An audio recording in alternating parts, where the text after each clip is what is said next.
And so the main event tonight is our friend David Fike, and he has been my friend for these 15 years. And I am so much better, not only as a human being, but particularly as a leader for having known David. And we have waited way too long to have David come and share with us some of his own journey in spirituality and religion. So David, thank you so much for saying yes to the invitation tonight. Not sure how many people get to say no to Wally when he asks, but thank you for saying yes and being so gracious.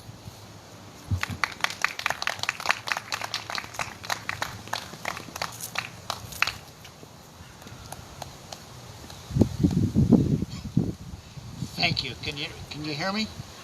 Yes, you can't hear yourself, but we... That's good. It's a good thing. I'm microphone shy and nervous and many other things. This is very difficult for me for several reasons. One of which is I haven't given a speech for over 25 years, although I used to do it frequently. And I was quite interested when I started getting ready. I used to write it out and then do 3x5 recipe cards and put them on the cards. Key sentences, sail right through it. I'm too old for that. It doesn't work anymore. I put it on the card, well, that's nice. The other thing is, my journey is barely a journey, although I'm going to tell you more about it and you want to know. And it's kind of challenging for me, who am not particularly, I'm very outgoing, but I'm somewhat private also. So this is kind of challenging for me. I understand that we all have a story to tell.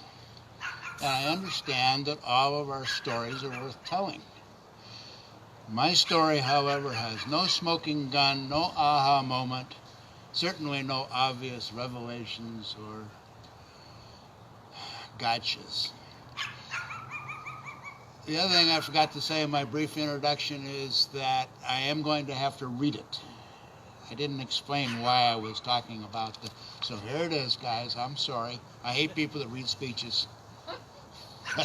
Here we are. You can leave, though. The doors are open.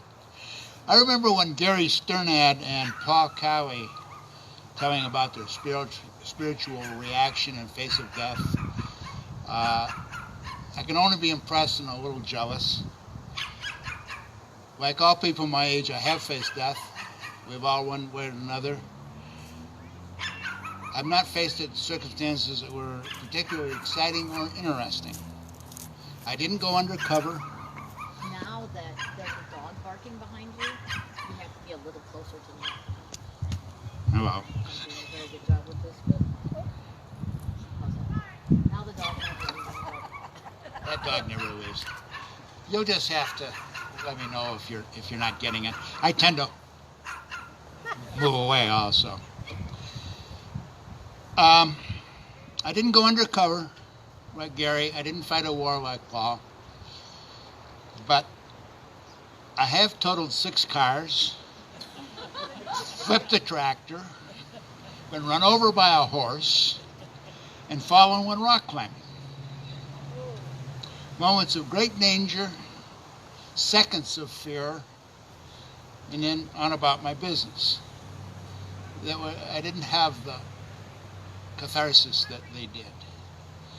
Throughout my life, my thoughts have always been practical, never spiritual. So why am I here tonight? Because my number came up and I couldn't say no. And I began to realize that I have made a journey, perhaps more religious and spiritual. I divided my religious life into 3 parts for exploration. Childhood. I was born in 1941 to an 18-year-old woman and a sailor who was not around. My parents' marriage was brief and not very happy. In fact, they were divorced twice and probably didn't want to get married in the first place. The story is that my father put a ladder up to my mother's second-story window, helped her down, drove to South Dakota where anybody could get married anytime, got married, returned to the ladder, put my mother back in her room, and left. I came along a couple months later. I received a standard Protestant religious upbringing, got to say my prayers at night, baptized as an infant, etc. I remember at some point being told that we were Episcopalians, but my first church where I was baptized was Presbyterian. There were no Episcopal churches in Dickinson County, Iowa in those days. Later, Father Johnson from St. Luke's in Des Moines, Iowa, accepted that after checking to see if it were true. I believe that he had no choice, but anyway, he did check it. I went to Sunday school and was confirmed with everyone else my age. I don't remember believing in God or disbelieving in God, but I did pay attention to all the adults were talking about. We lived in an apartment in Des Moines, but I spent the summers and all my vacations in Spirit Lake, Iowa, northwest corner, with my grandmother, who was next to me, the second youngest person in the neighborhood.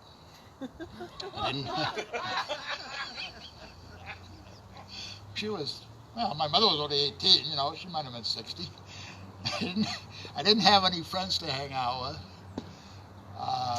with, either place, so I read a lot. My reading was limited to what was available in my grandmother's house. Book of the Month Club and Saturday Evening Post. Captain Horatio Hornblower by C.S. Forrester was in both and quickly captured my imagination. It was an easy step from Hornblower to historical fiction and then to history. Remember the landmark books? They were simplified history books written for teens. I tried to get somebody to, okay, Paul, we know that. They were really pretty good, but not terribly intellectual. Moved to Minneapolis in 8th grade from Des Moines, which provided me with friends my own age, but I never lost the reading habit. My primary interest in those days was English history, the sea, and aviation. It still is. As I continued to read history in high school, I came to the conclusion that religion was a necessary part of the human experience. I can remember a conversation with a history teacher in high school where I argued that man can't survive without a religion. For one thing, there was never a society or a civilization that didn't immediately invent a religion if they didn't already have one. Another, I noticed that people are looking for the clarity and direction which some religions, some sects can provide. Quite a number of them. Episcopalians being maybe the least, but still, it's still a guidepost for us. I still believe that's true today, that we can't survive without religion. But some people's religion could be hard to recognize. Some people's gods are not supreme beings, but money or power of some goofy truth only they can see. In college, I majored in history and political science with a minor in humanities. David, they can't hear you. You got to speak louder because I couldn't hear you either. Thank you. In college, I majored in history and political science with a minor in humanities and a specialization in Tudor Stuart England, and playing bridge at the Episcopal Center. Even humanities, which I approached as a philosophy, didn't allow me to escape religion. 2/3 of Tudor Stuart history is a study of religious conflict and birth of the Anglican Church. Probably 2/3 of my time was spent playing bridge and hanging out with my friends. I did not consider myself particularly religious. I was immersed in it, studied it in class, hanging out at the East Center, and falling in love with the daughter of the senior warden of St. John's Church in Minneapolis.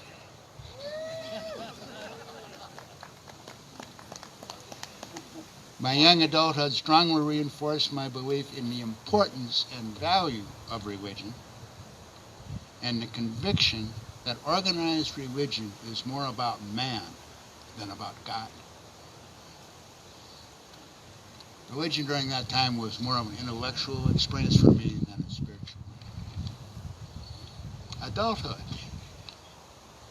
Time went by. I became a somewhat functioning adult, married the senior warden's daughter, who was spiritual, had 2 beautiful children, bought a house, had a series of cats and dogs, and established a rewarding career. In a word, I had a good life.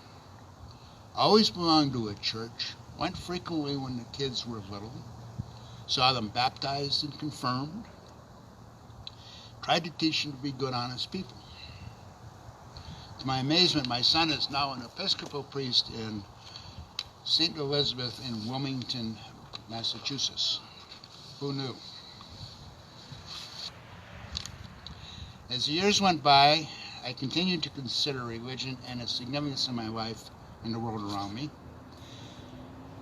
2 of my most important customers were deeply religious and intended to be both successful and strictly adhere to the 10 Commandments. They were fundamentalists, both of them. They did pretty well. It required some flexibility, but they did quite well. It was interesting to me that the 2 very religious people were also very successful businessmen. I wanted to be a successful businessman and a good person. I had not seen that demonstrated so clearly in the past as I did with those gentlemen. My moral code became what I understood to be the teachings of Christ, which I have been surrounded with all my life. This is not rocket science. It's hard to find fault with the Gospels. They tell us the way a good person should act. I didn't have to read it all even. It's nicely summarized and preached on millions of times every Sunday. Always appreciated a good preacher and having the explanation of the Gospels and the lessons. About 10 or 15 years ago, I heard or read a translation of the parable from Matthew about Jesus in the temple with the Pharisees. I've never been able to find the exact words again, but I thought they were so perfect. However, the message is clear. Teacher, which is the greatest commandment in the law? Jesus replied, love the Lord your God with all your heart, with all your soul, and with all your mind. This is the first and greatest commandment. The second is like that. Love your neighbor as yourself. Do this and all else will follow. Do this and all else will follow. That has been my path. I didn't go through life thinking I was following the teachings of Christ, let alone Matthew 22:36-40. I'm not even sure that I gave conscious thought to the biblical basis of my philosophy. That was the way I was brought up. That was the way I was. I remember my mother scolding me, even your father never told a lie. Which was quite a surprise, since she had little to say about my father and nothing good. It really got my attention about how she wanted me to lead my life. She wasn't quoting Matthew, but that's what she meant, and that was how I wanted to live. Church might have helped me live that way, but at that point, even when I went to church, it was nothing that mattered that much to me. We don't like to tell that to people. It's true. Looking back, I had bad luck with churches. Priests who shouldn't have been priests. One who was self-absorbed that he had a hard time communicating. Good preacher, but talking was rough. There was no Pat Keller or Warren Murphy, David Fox, Douglas Sutherland, Daphne Grimes, or Bob Jones. 5 priests and a bishop in one church. Very different people, but all good people. I don't know how that was significant, but I know that it was. I had never attended a church with a rector of Mary's quality. I'm used to the turkeys. I had a peacock or whatever. I don't know.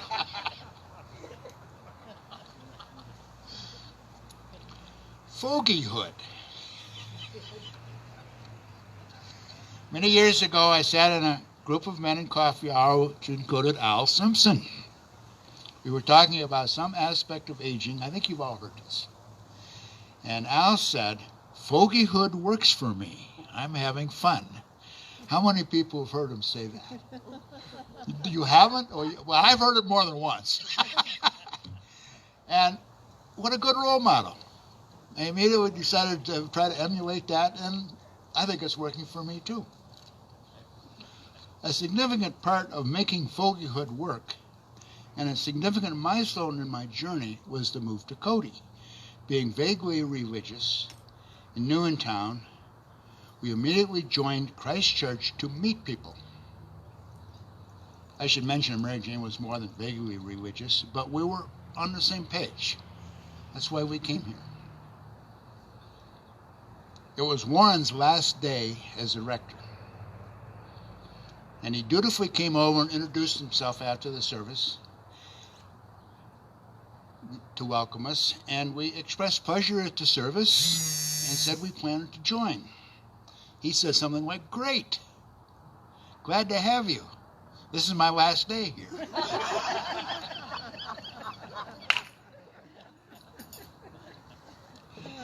We were welcomed and became part of the church quickly and painlessly. I've often wondered if joining during the rector transition was in any way significant. I think it may have helped us to know people and the church better, to appreciate the people trying to operate without a permanent clergy leader. I do remember when Mary came, I had the feeling of welcoming her to my church. I had joined with you in 18 months. That's pretty good.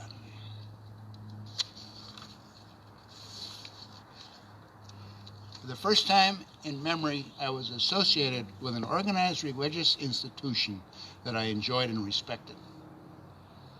Over the years, I had met many wonderful Episcopalians, had many great experiences, thoroughly endorsed the positions and outreach of the national church, but this was a new experience for me coming to Cody, to this church. Mary Jean and I volunteered as usual and became part of the operation. I enjoyed exploring new roles such as the bargain box and the vestry. There were frustrations and conflicts, as are in any institution, but at CEC, we all work together for the right solutions. Of course, it's not perfect. Any institution made up of people is imperfect. But for me, Christ Church was quite close. It did three things for me. It taught me that I shouldn't be a religious snob. Although more people have died in the name of Christ than any other cause, it's not Christ's fault. It was not his plan. He did not want that. My revelation was that it's also not the church's fault. Organized religion was created for the right reasons and was operated in many cases for the wrong reasons. It should have been obvious to me, and would have been if I hadn't been so busy blaming Pope so-and-so or King what's-his-face or dwelling on some stupid thing that somebody had done. Number two, Christ Church helped me grow as a person. It furthered my education and understanding of my long-held beliefs.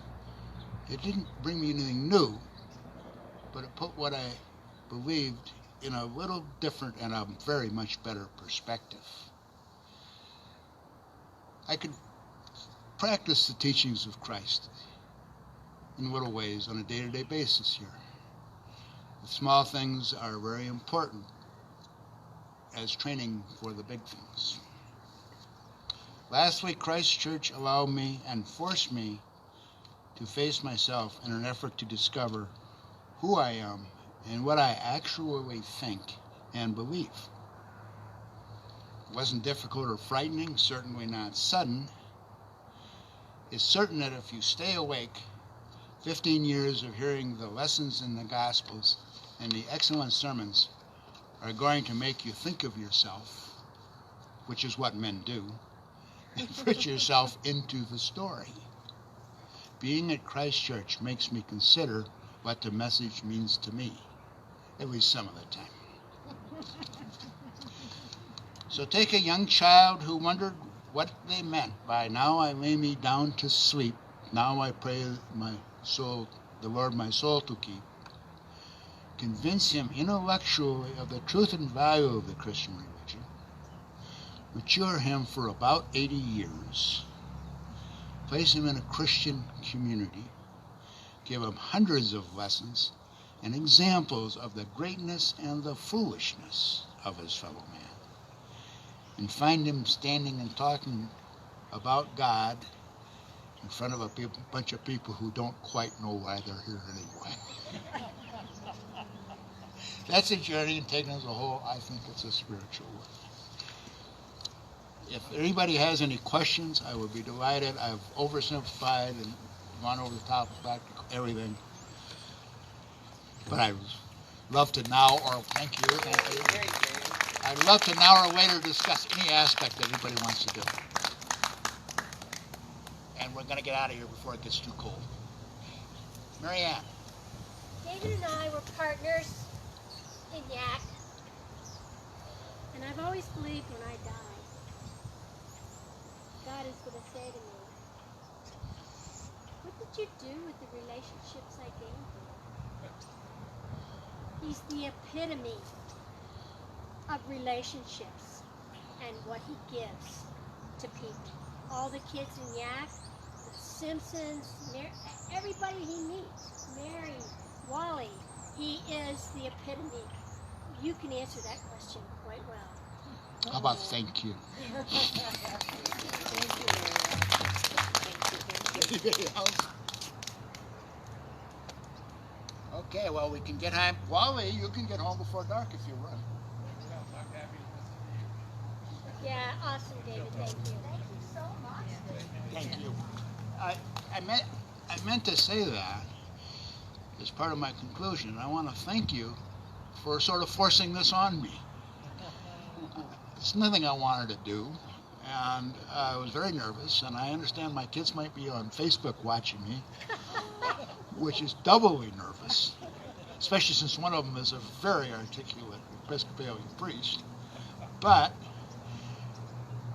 this is growth like everything else, and that growth is what keeps us, we old fogies, going. Thank you.